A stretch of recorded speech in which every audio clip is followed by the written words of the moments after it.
thirsty, tired. All right.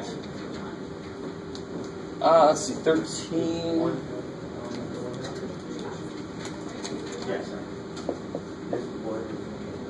So hopefully, guys, hopefully we're cool with this. I'm trying to get the test so you can immediately apply it correctly. And the ratio test is AN plus 1 over AN. So now, in general, it's going to be fractional very often. So that's why I just immediately go for the n plus 1 times the reciprocal of the original. Does that make sense? Because it's AN plus 1 over AN. If it's fractional, I'm going to multiply by the reciprocal of whatever the hell AN is. Just go straight there. So I get limit of the n plus 1 version of this times the reciprocal of the original dude. That's the AN dude. All right? You can do it, Jeff. There it is. All right. So a lot of you guys did beautiful work here. Brought tears to my eyes. So n of these 3's go away. Right, so I get 3 n plus 1 squared. On the bottom, I can write this as. So the n factorial goes away. Some of you guys even realize one of these n plus 1s goes away. So you get degree 1, degree 2. So this limit is 0, which is less than 1, which means that absolutely. Please don't forget the absolutely. Just saying converge is not enough.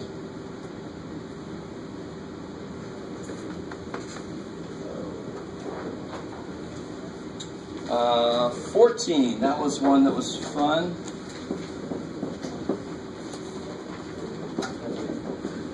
And the one thing I want to show you, I know this bad boy is going to converge, even if sign never was negative. So the negative parts of sign are not necessary. How do I really want you guys to get to the point where when you see a trig function, not always, but take a second and see, is it a bounded one? Because this is oscillating. It's like sine of 1 over n in a future problem. When n goes to infinity, s sine is 0, that's 0. So it's not oscillating. It actually goes somewhere. You with me? But this bad boy is oscillating. So it's finite, though. That's what matters. So it's like a number over 1 plus 2 to the n. So it's trying to be 1 over 2 to the n, which would be a convergent geometric series, right? So here's the part, though. Direct comparison requires positive termed series. You could take the absolute value any damn time you want to, because effectively you're making a stronger test then. Because I know this thing is going to converge. It doesn't need the negative parts of sine. So I'm going to look at the absolute value. What's that less than? And why is it less than? Sorry. If I think it converges, I want to find a ceiling. So I want to find something that I'm less than. So it could be a ceiling for me. What is that less than? 1 over 2 to the n. Yeah, sure. You can do both things at once.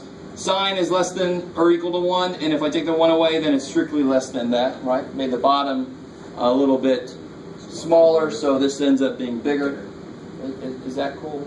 Be careful about doing multiple things at once, but what the hell? And of course, what does this do? That's 1 over 2 to the n. That's 1 over quantity, and then... Sure. So this, what does this do? Convergent. Geometric series. Geometric because R is less than 1. R less than 1. Therefore, the original function converges. Good. Therefore, by DCT, this thing converges. Yes? So the absolute value, because the sine, the limit of sine is from negative pi over 2 to pi over 2. That's why you did the absolute. Negative 1 to 1. The reason I did the absolute value is because the test I want to use requires the terms to be positive. But what is the negative term that we have in there? Sine of 2n. It will be negative for some n, right? Yeah, that's what There you go. So the direct comparison test, if you think about it, would be kind of cheating if I allow it to go negative, because then that's less, and I can just let it go really negative, and that's less, and that's, well, no, that's no good. My idea of ceiling and floor doesn't quite work unless I'm on one side, and normally we consider it to be the positive side. Okay. How we doing? I can take the absolute value of any series I ever want to, and then look at that result, and my answer, if it comes out convergent, is absolutely convergent. I can do that anytime I want to, and this is a beautiful time to do it, because sine is sometimes negative. Well, screw trying to figure out when it's negative. Let me just absolute value the damn thing, so it's always positive, because the answer is convergent. It's convergent. So is this convergent? Yes. Yes, because sometimes it's negative, and sometimes it might be 0. So it's even better convergent than what I looked at. Is it absolutely convergent? Totally. Did I not do it? Yeah. You did the absolute value. I didn't write. That's my thing. Thank you. Absolutely converges because we took a and absolute value. Okay. Should make my grammar work too, maybe. All right. What about? Let's see. Let's do 21. Everybody cool with 15? I guess. You guys don't care about 15, is that? It's on the homework. You should. Huh? 15. Your test?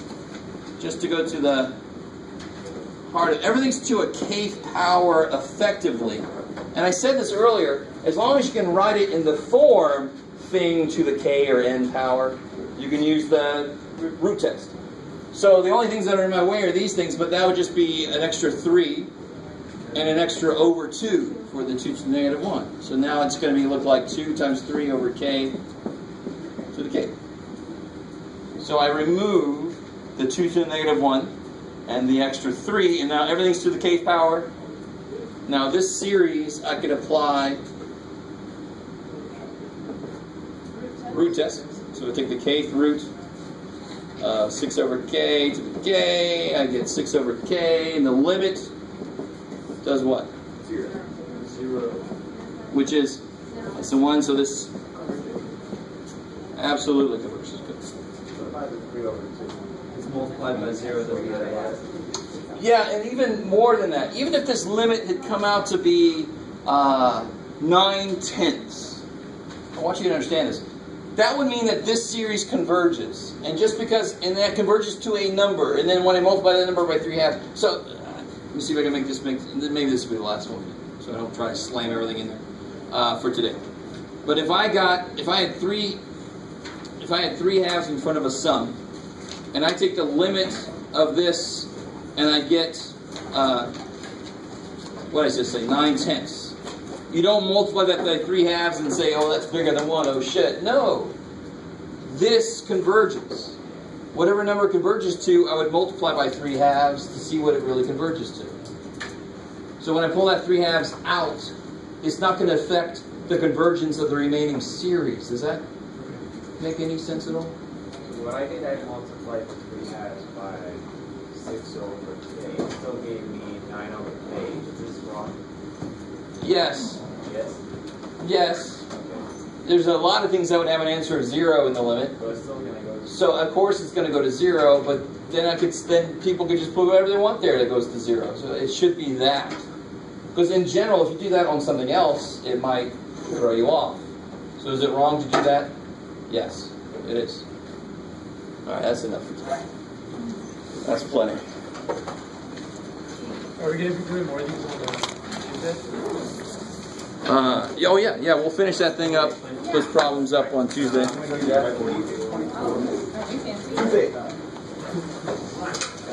Oh. With 24. We always talk about math study center. I know, right? Right? Yeah. Okay. Then you let C be 1 over n. Limit as n goes to infinity of 1 over n is 0. So now I can rewrite. So that means that the limit, I can replace this with the limit as t goes to 0 of sine of t over t, which is 1. Right? I mean, if I know the limit as n goes to 0 of that is 1, that means the limit as these go to 0. Well, what are these doing when n goes to infinity? These are going to. So then that rule comes into play, and this is how you make it formal. You replace your n with t, which is 1 over it. And then it looks like that. These do the exact same thing. Wouldn't it be undeterminate because it would be 0 over 0? The sign of 0. Sure, you could do L'Hopital to this, right? Which is really why that works. You just do L'Hopital to that thing, right? So then you end up with. So this is this? Oh, well, because this is 1, it's not 0, so it diverges. This is the test for divergence. I'm just taking the limit of the elements, and they don't go to 0, so it doesn't have a chance. Derivative of that. No, Not yet. I keep forgetting. Because I'm trying to do the equations. Is this? Well, I'll send it to me later. All right, I'll get it done. 11-1 and 11-2. Oh yeah. I'll get 6. Okay. Because I'm trying to do the directions. Oh. All over it. It's fine. I can work on next Which week. is All right. Over. Thank you. we can do a reduction of powers, which is